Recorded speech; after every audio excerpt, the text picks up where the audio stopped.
جادو سے شادی اور قتل۔ پاک دامن لڑکیوں کو فریب سے حاصل کرنے کی کوشش نہ کریں۔ مدینہ منورہ کے مضافات میں ایک جامع مسجد کے خطیب کی ایک خوبصورت بیٹی تھی جو جامعہ میں پڑھتی تھی۔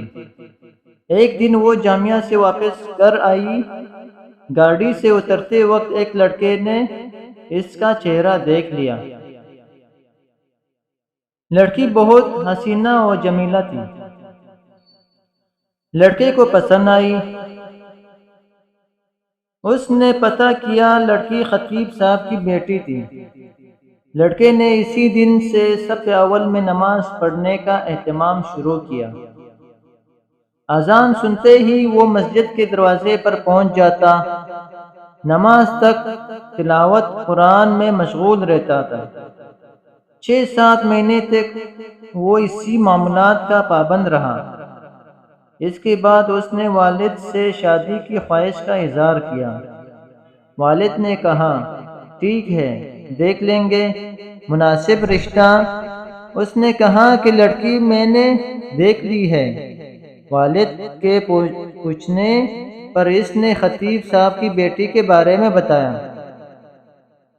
اس نے کہا، یہ تو بہت اچھی بات ہے، امام صاحب سے ملتے ہیں۔ عمائدین محلے کے ساتھ امام صاحب کی خدمت میں حاضر ہوئے۔ امام نے لڑکے کے بارے میں پوچھا۔ انہوں نے اسی لڑکے کی طرف اشارہ کیا۔ خطیب نے لڑکے کی دینداری کو دیکھ کر رشتہ لڑکی سے مشورہ کرنے اور رضامندی ظاہر کرنے پر قبول کیا۔ چنانچہ رشتہ طے ہوا۔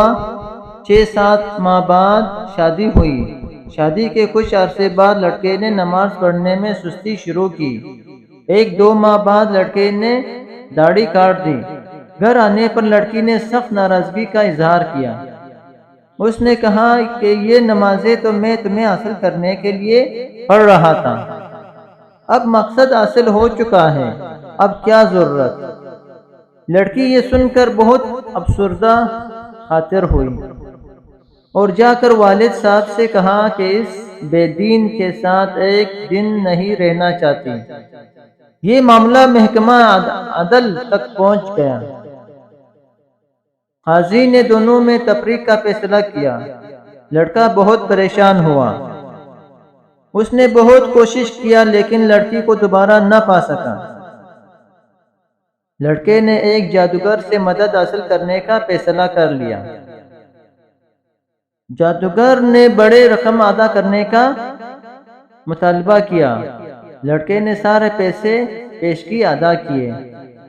کچھ دن گزرنے کے بعد جادوگر نے مزید پیسوں کا مطالبہ کیا۔ لڑکے نے بالپور وہ بھی ادا کیے اور کہا کہ کام ہو جانا چاہیے، پیسوں کا فکر نہ کریں۔ 1 ماہ بعد جادوگر نے لڑکے کو بتایا، آ جاؤ اپنے پیسے لے جا، تمہارا کام کسی صورت میں ممکن نہیں۔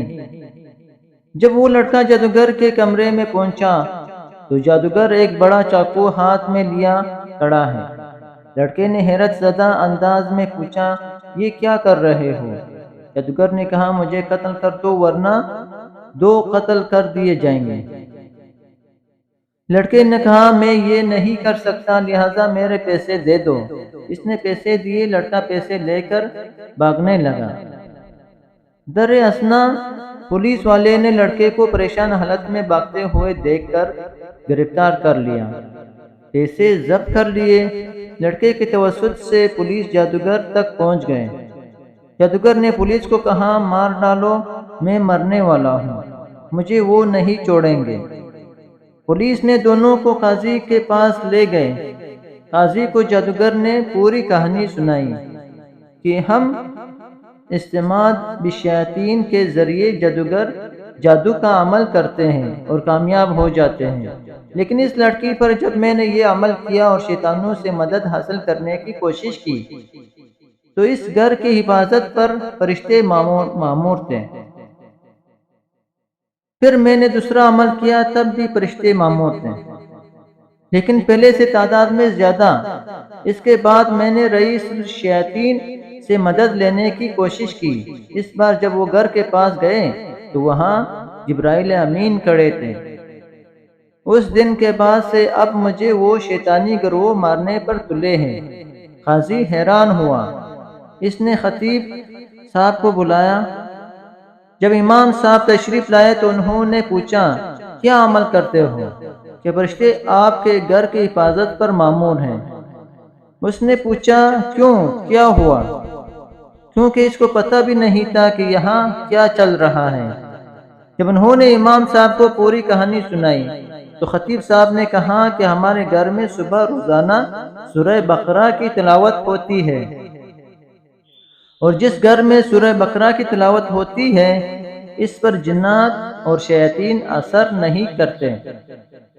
نیک خاندان کی حفاظت اللہ تعالیٰ کے لیے اللہ ایسا انتظام کرتا ہے۔ یہ پوسٹ ان کے لیے جو جادو یا جنات کی وجہ سے پریشان ہیں۔